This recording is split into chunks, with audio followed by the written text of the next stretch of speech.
Imagine digging into the red earth of West Africa, searching for tin, and unearthing a human face, crafted from clay, fired into permanence. In 1928, near the village of Nok in Nigeria, miners discovered a terracotta head of stunning beauty and sophistication. This was the world's first encounter with the Nok, a civilization lost to time, revealed only by these haunting portraits. The discovery raised more questions than answers. Who were these people? Who shaped these expressive works with their distinctive triangular eyes and elaborate hairstyles? These weren't just pots or idols, they were masterpieces, evidence of a complex society with a rich cultural life. For decades, these artifacts were mere curiosities, their creators unknown, their context lost. The Nok mystery began not with grand monuments, but with these intimate faces, challenging our understanding of West African history. As more heads surfaced, a pattern emerged, scattered across a vast region, suggesting a major civilization, not a small tribe. Yet there were no written records, no grand ruins, only the art, and the silence that surrounded it. The Nok are a ghost in the narrative of human history, a culture that achieved greatness, and then faded from memory. Their terracotta heads are our entry point into this enigma, a story told by clay and fire, waiting to be pieced together. They ask us to listen to the stories the earth whispers, and to rediscover a people lost, but not forgotten. To understand the Nok, we travel back to the first millennium BCE, to the fertile Jos Plateau of Nigeria. The Nok emerged around 1500 BCE, building one of West Africa's earliest and most complex societies. They were settled farmers, artists, and innovators, pioneers who transitioned from the Stone Age to the Iron Age. While neighbors used stone tools, the Nok mastered iron smelting, building furnaces that reached the high temperatures needed to extract iron from ore. Iron tools transformed their world, clearing forests, improving agriculture, and crafting new implements. Their society was rooted in agriculture, cultivating crops like pearl millet and cowpeas, supporting permanent villages. This stability allowed for social specialization. Artisans crafted terracotta sculptures, blacksmiths mastered iron, and others farmed. Such division of labor marks an advanced civilization achieved by the Nok over 2,000 years ago. The Nok thrived for nearly 2 millennia, from 1500 BCE to 500 CE, twice as long as the Roman Empire. They weren't an empire of conquest, but a network of interconnected communities, bound by shared language, beliefs, and a powerful artistic tradition.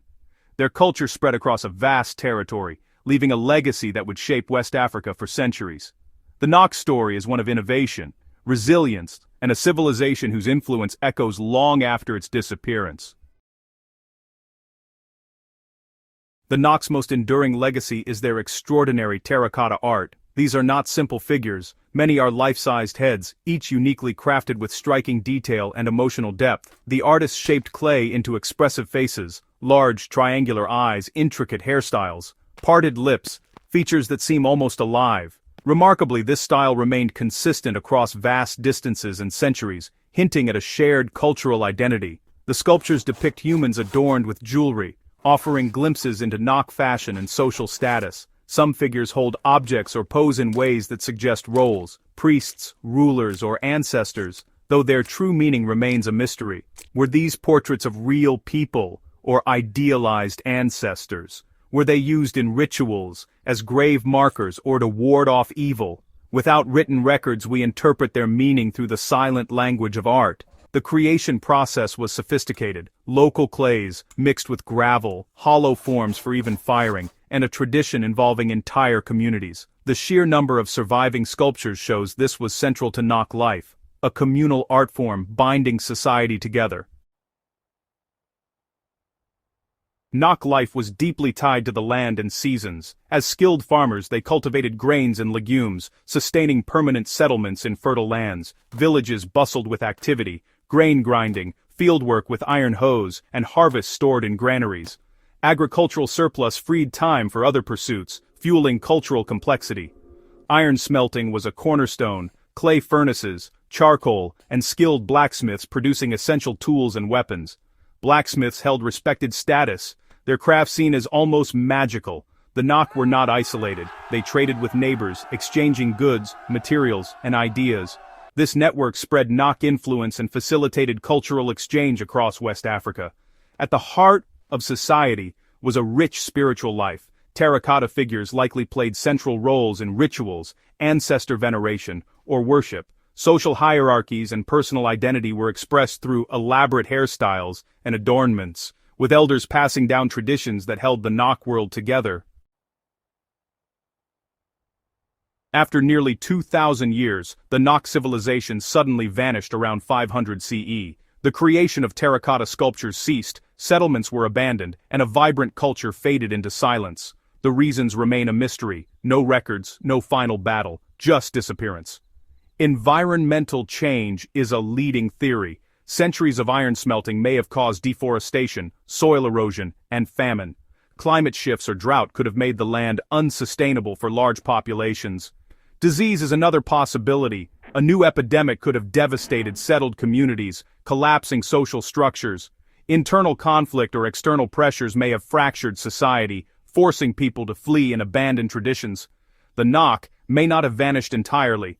Their people could have merged with emerging cultures, their legacy absorbed into later kingdoms like If and Benin. What remains is a profound silence, a civilization lost, but not erased. Their influence lingers in the cultural DNA of West Africa. For over 1,000 years, the Nok were hidden beneath Nigerian soil, their story lost to time. Their rediscovery was accidental. In 1928, miners near Nok village unearthed a terracotta head, which was used as a garden scarecrow before its significance was realized. In 1943, archaeologist Bernard Fagg recognized these were not isolated finds, but evidence of a major ancient culture. He named them after the village of Nok, laying the foundation for our understanding of this lost civilization. Sadly, the rediscovery sparked looting and illicit trade.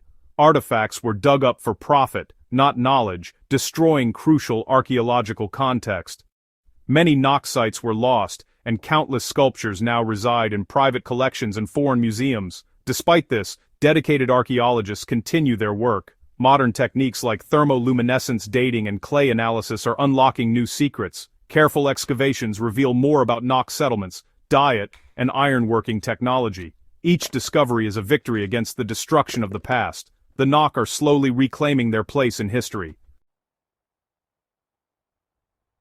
Though the Nok vanished, their spirit endures. Their artistic legacy flowed into later West African civilizations, most notably Ife and Benin, whose famous bronzes and terracottas echo Nok artistry. The Nok were the classical masters of an ancient West African Renaissance.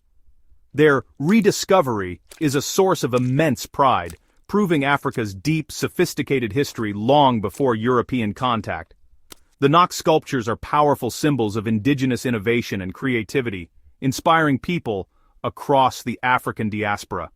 Their story is a testament to the resilience of culture and the enduring power of art. Nok greatness is measured not by empire, but by the beauty and meaning they created. Their art survives centuries of silence and destruction to speak to us today. Every unearthed head, every excavated furnace, is an act of remembrance. We may never know their names or songs, but through their legacy, we feel their presence. The whispers from the earth have become a chorus, telling a story of African genius that still echoes today.